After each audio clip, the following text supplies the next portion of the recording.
tey daal. li ma bëgg ñu ubbee ko incha allah mooy triangle des Bermudes ñu dugg fa waxtaan ci ndax avion yi fay suux bateau yi fay suux yëpp. am ñoo dañu jàpp ne xëy na dafa am mystique bu fa am.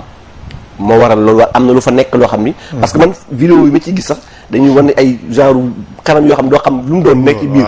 mel ni lu ñuy xëcc ci bateau yi di xëcc ci avion yi loolu ñu wax ci waxtaan incha allah. asalaamaaleykum mbokk mi na ngeen def yéen a ngi am jàmm bu baax waaw ñu ngi leen di ñaan saa yu ñu dugalee vidéo rek fekk na nga nekk ci jàmm ak seen bi kat dañ fi def lépp loo xamante ni amal na njariñ sénégalais yi comme lu si mel ni wàllum firi génte ak yeneen yi nga xamante ni amal na njariñ sénégalais yi kon bul fàtte ngeen abonné te ngeen partagé ko tey bés cloche de notification bi te ngeen aimé ko tamit nga xam ne vidéo bu ñu mën di dugal rek YouTube da koy tas pour suñu mbokk sénégalais yëpp jëriñu si jërëjëf si abonné bi ak partagé bi. xam naa effectivement le triangle des Bermudes gis nañ ci dégg nga ci lu bare ay extraterrestres ñoo fa nekk dafa nekk benn point boo xam ni àddina bi nangam dafa am ay jinne yu fa nekk. suñ ko wax sorte de mythe bu nekk génn nañ ko ci créé nañ ko ci. film yu nekk bind nañ ko ci am na benn boo xam ni. au début bi may soog gis le triangle des Bermudes moom mu njëkkoon inspiré. mooy Atlantide te xam naa ne Atlantide dinaa si ma si ñëw. parce que dafa nekk benn kii boo xam ni dafa nekk 12 000 ans avant c'est-à-dire Platon. bi mu koy bind daf ni boobaak léegi ça fait 8 000 ans. te Platon ak léegi maanaam boo calculé lépp dafa mel ni Atlantide dëkk boobu bi muy am ak léegi ça fait 12 000 ans ci gàttal. d'accord. mi am 12 000 ans mun amoon na benn dëkk bu ñuy wax Atlantide bu fi nekkoon mi ngi nekkoon ci benn espace ci fu jege côté yooyu la en tout cas jege na Espagne. jaar ci arrondissement yooyu fi ñuy wax benn espace bu ñuy wax à cette époque la Libye. bokkut ak Libye bii nga xam tey mu ne ville boobu Atlantide boobu dafa xëy disparaître ci benn bis suuf si wàllu ko ni nga nagam léegi nag archéologue ñu koy recherché waaw dañ koy recherché Atlantide boobu bi mu am boobu aadama amagul. ça veut dire que peut-être ville la boo xam ne yeneen xeetu mbindaaf yi fi doon dund. ñoo ko construire woon ñoo ko defaroon mais dañu avancé woon en technique benn île la woon boo xam ne ay cercle la ay cercle la quoi de terre. ay bandes de terre yoo xam ne day def cercle amul beneen anneau am beneen anneau. mu nekk 3 anneaux mais diggante yi nekk ndox. c'était magnifique comme un paradis. peut-être mu nekk aljana bi nga xam ne moom la kii doon jéem a defar Sidaat bu naxaat ndeysaan yooyu yëpp mën na ko nekk en tout cas xalaat naa ci loolu au début. mais après j'ai su que ni du moom mu nekk moom c'est impossible. da nga yi ñu ciy imaginer yëpp malheureusement boo ci nekk accro da ngay dem ba boo déggee ku la wax leneen ni la du yooyu yëpp sax da ngay mer. da ngay tëb ni ko waaye yow nangam lii loolu la mais en réalité ci dëgg-dëgg. triangle des Bermudes ça n'a rien de mystique c'est naturel. c'est naturel fi mu nekkal la d'abord. le triangle des Bermudes d'ailleurs le nom triangle des Bermudes. reconnaître ko. le bureau de nommage des comment dirais-je géographique. xam nga Amérique dañu am benn bureau boo xam ñooy nommé nooy. géographiquement fii moo tudd nangam fii moo tudd nangam. bureau bi ñoom reconnaître ñu sax triangle des Bermudes. xamuñu ko comme non. benn journaliste rek moo ko tuddee woon le triangle des Bermudes en 1964. après wax boobu tas mais nekkul ni foofu la mi ngi nekk entre Bahamas. comment dirais-je Porto Rico ak fi nga xamante ni ci États-Unis ñoo ko seq yam ni wax ni 500 000 kilomètres carrés la. jox nañ ba ni 1,2 million mètres carrés 1,5 million dañuy varier ci li mu parce que espace bi c'est un peu délimité mënuñu tracer ni exact fii lu tàmbale fii dem ñii dañoo ni lii la ñii di ko yokk ko ñii di ko wàññi ko et cetera.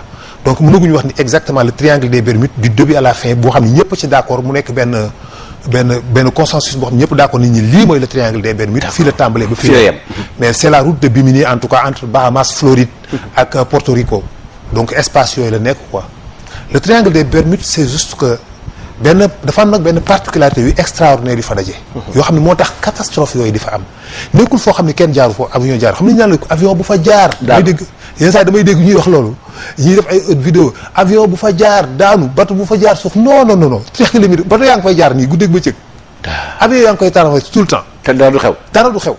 kon luy problème bi kon. voilà dinañ ci yow léegi dafa am ay phénomène dafa bëri ay accidents yu fa am. trop loolu mooy problème bi. le fait que mu bëri ay accident yow bi daan avion bu fa jaar non avion yi ñi ngi fay jaar tout le temps bateau yi ñi ngi fay jaar di dem di ñëw la nit ci xam loolu d'abord. ok arrêté wul ay plongeur dañ fay dem plonger ci biir ndox mi. di fa nuur di set lan la quoi le pourquoi et le comment donc le triangle des Bermudes c'est juste ça mais seulement dafa nekk ci benn position géographique bu extraordinaire maa ngi lay wax rek ni la dafa nekk ci benn alignement entre le pôle géographique et le pôle magnétique.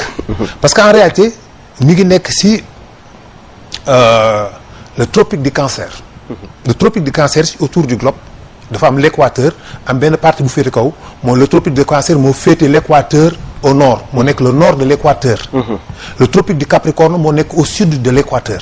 moom nag dafa nekk au pôle au nord de l'équateur mooy le tropique du Cancer.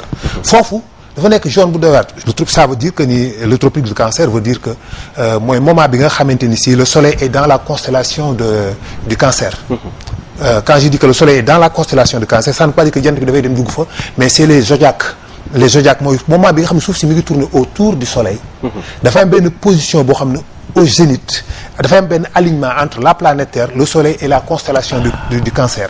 su ko defee dañu naan le soleil maintenant est dans la constellation du Cancer mais le soleil n'est pas réellement. dans la constellation non dugg fa.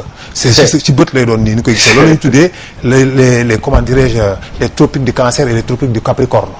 donc nag zone boobu nag sur géographiquement sur la planète Terre je crois mi ngi nekk à 23 degrés au longitude ouest. donc foofu la positionné wu mais dafa nekk kii boo xamante ni si zone boo xamante ni si. d'abord dafa bëri tamit ay phénomènes vent parce que fi mu nekk archipel boobu noonu ak forme bi mu jël. dafay zone ak fi mu nekk ci kii bi dafay tax dafay am ay vent yoo xam ne plus de 200 kilomètres daf koy souffler d'ailleurs loolu moom mooy créer vagues yi di jóg ay ngan di vagues yu kawe di am. ci foofu ci géej gi. asamaan si tamit dafay air yooyu. mën na créer ay tourbillons yoo xam dafay mel ni ay tuyaux dafay mel ni ay couloirs dafay mel ni ay trames. yoo xamante si parfois mën na envelopper benn avion propulser ko de loin. c'est comme si que ay vagues xam comme surfeur. kuy surfeur xam nga surfeur kiy surfeur yorul machine. waaw day glisser mais vagues yi ñoo koy plonger force muy dem vitesse bu garaaw te vagues yi ñoo koy yóbbu quoi.